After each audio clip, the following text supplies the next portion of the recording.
भाजप नेते सुधीर मुनगंटीवार आज थेट पोलीस स्टेशनमध्ये दाखल झाले आहे। बल्लारशा पोलीस स्टेशनमध्ये शेतकऱ्याला घेऊन या ठिकाणी उपस्थित आहे। भाऊ, नेमकी काय तक्रार आहे? तुम्ही थेट पोलीस स्टेशनमध्ये आले आहे, काय सांगाल?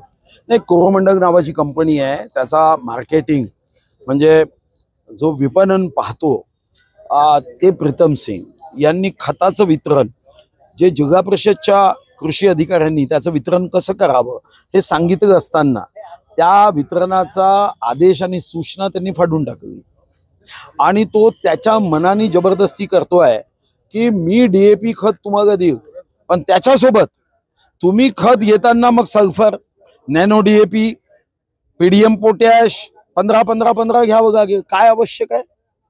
जबरदस्ती आहे का? एकीकडे भारत सरकार माननीय प्रधानमंत्री महोदय म्हणताय की खताचा कमीत कमी वापर करा, हे म्हणताय की नाही तुम्ही हे सर्वच खत टाका।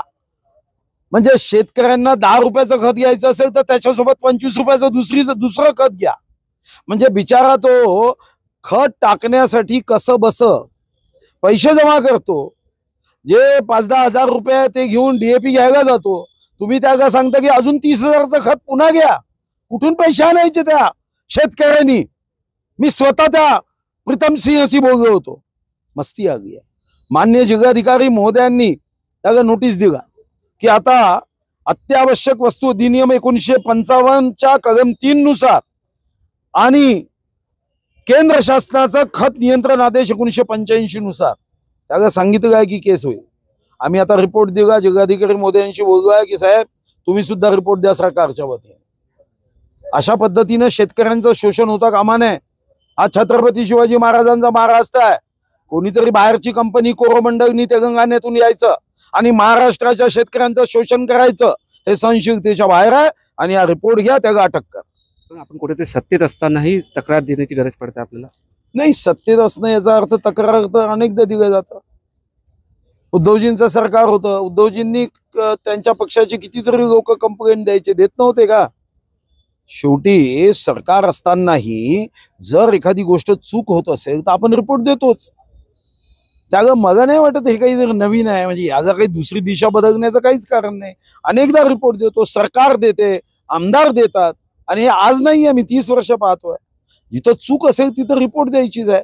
मग रिपोर्ट जर आपण जागरूक लोकप्रतिनिधी म्हणून दिली नाही तर मग कोणी द्यायची आहे? जर आपल्या तक्रारीची दखल घेतली गेली नाही, त्याला अटक केली नाही तर आपली पुढची भूमिका काय असणार? काही नाही, पक्ष आंदोलन करेल, शेतकरी आंदोलन करतील। पण आता या जिल्ह्यामध्ये आम्ही लिंकिंग किंवा लिंकेज करून जबरदस्ती करू देणार नाही। त्यासाठी निश्चितपणे लोकशाही मार्गाने जो विरोध द्यायचा आहे तो विरोध करू आणि विधानसभेत तर हा प्रश्न उचलणारच होता। तर विधानसभेतही हा प्रश्न उचलणार असं सुधीर मुनगंटीवार यांनी सांगितलं। निलेश जहाज, TV9 मराठी, बल्लारशा, चंद्रपूर।